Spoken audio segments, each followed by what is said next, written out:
Hi, I'd like to welcome all of you to the International Student Orientation at Norwalk College. I hope that your travels from your home country have been easy and that you are all settling in well. I believe I've met everyone, but just in case, I'm the Director for International Student Affairs, the person you can come to if you're having problems with your classes, your housing, visas, even if you just want someone to talk to. You're always welcome to stop by my office. We'll have several short workshops today, and we'll be talking about some common issues that international students face. The first one that I want to deal with is about communication, and in particular, nonverbal communication. Now, all of you have been studying English for some time. You have a good vocabulary, and you probably know all about verb tenses and modals and can ask directions and order from a menu. But communication is not only verbal. That is, talking is not the only language we use to communicate. Another way we communicate is through nonverbal communication, or body language. The term body language means the movements we use and the facial expressions we have, like smiling or frowning, the way we sit or stand, the way we touch or look at someone, the distance we stand from another person.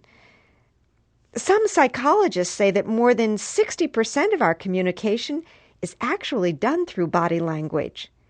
We do it without thinking or without ever having been specifically taught what the gestures or expressions mean. The problem is that body language is a little bit different in each culture, and this can often cause some problems with communication. Here's an example. In many places, it may be a little rude or disrespectful to look at another person directly in their eyes as you talk with them. So many international students will avoid this eye contact. But in America, we expect it. We think of eye contact as a sign of honesty and straightforwardness. American parents actually encourage their children to look people in the eye when speaking. Just imagine a conversation where an international student was trying to be respectful by not looking into the eyes of her American classmate. The American might wonder why her classmate wouldn't look directly at her, and the international classmate would be wondering why she was being stared at. The end result is an awkward and frustrating interaction. Here's another one. Americans shake hands firmly when they greet each other because to Americans, a firm handshake signifies strength and power. But a soft or limp handshake is considered a sign of weakness. In some cultures, handshakes are less common, or a gentle, soft handshake is acceptable. So students need to know that when shaking hands, it's important to be firm. In America, a thumbs-up sign, a thumb raised in the air, is a sign of a good job. Also, a thumb and forefinger together with the other fingers straight means okay. Be careful, though.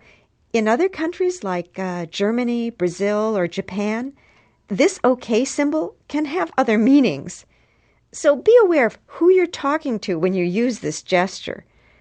Oh, here's another important one. In America, holding hands and kissing are reserved for people in love. In fact, Americans generally do not touch each other, and they like to keep distance between them and the person who they're speaking with. But there are many exceptions. For instance, friends, especially women, might hug when saying goodbye, and small children often hold hands. I'm going to hand out a list of some common examples of nonverbal communication that are specific to American culture.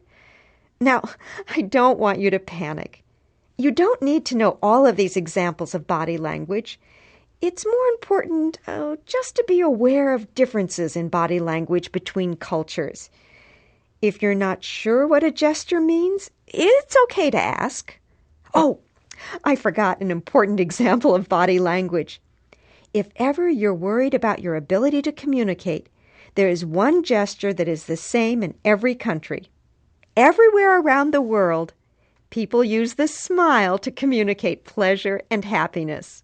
So smile as often as you want to, because it is an expression understood by everyone. Now, our next speaker is Molly Wilcox. She's the head of the ESL department, and she'll tell you about the ESL courses and the placement exam. Thank you very much for your attention.